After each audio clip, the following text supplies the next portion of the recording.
18.7.8 Tož direkt, današnja tema zavedanje.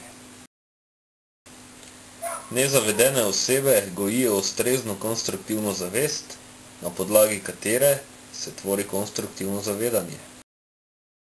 Zdravo narodnostno zavedanje posameznih oseb v celoti tvori zdravo narodnostno zavedanje celotnega naroda.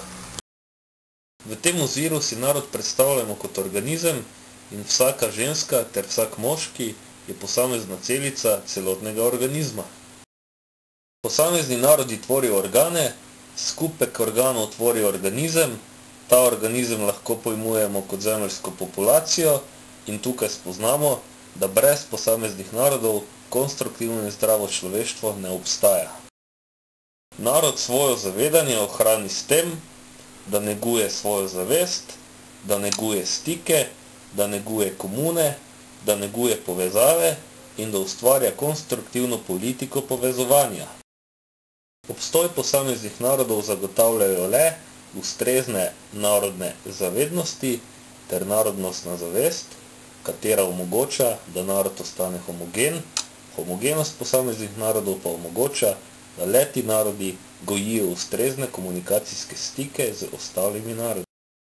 V današnjem direktu nekaj bistvenih specifik slovenstva.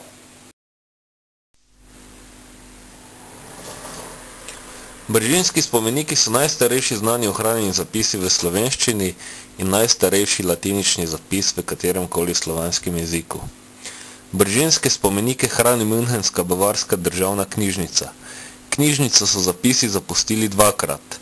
Leta 1970 so jih razstavili v Vatikanu, maja in junija 2004 pa so bili na ogled v Nuku v Ljubljani.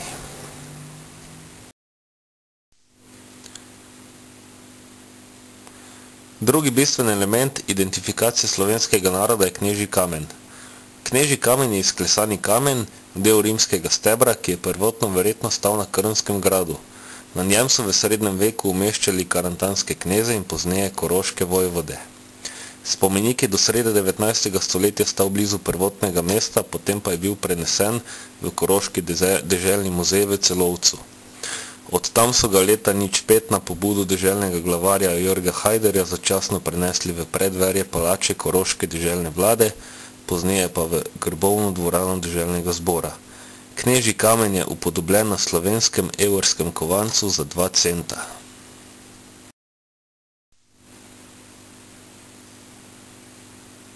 Tretji pomemben element identifikacije slovenstva je Primož Trubar. Primož Trubar je slovenski protestantski duhovnik, prenovitelj, pisatelj in prevajalec. Rojen 9. junija 1508 v Ršici, preminul 28. junija 1586 v Derendingenu, danes del Tübingena v Zvezni republiki Nemčiji oziroma Bundesrepublik Deutschland. Dejstvo, da se trije poglavitni identifikacijski elementi slovenstva nahajajo zunaj meja današnje države, nam takoj sproži zavedanje, da z udejanjenjem slovenstva v preteklih stoletjih ni bilo vse tako, kot bi moralo biti. Spoznanje in prepoznanje teh napak nas za prihodnost obvezuje, da te napake odpravimo in poskrbimo za to, da se to vrstne napake in razdiranje slovenstva v prihodnosti ne bo udejanjalo. Le takšne osebnosti, katere niso zavedene, ampak premorejo lastno zavest, lahko tvorijo homogen, konstruktivno orientiran narod. Le homogen, konstruktivno orientiran narod ima konstruktivno prihodnost za družbo blaginje in razcveta. 18.7.8 Tož direkt, Perarca Domega.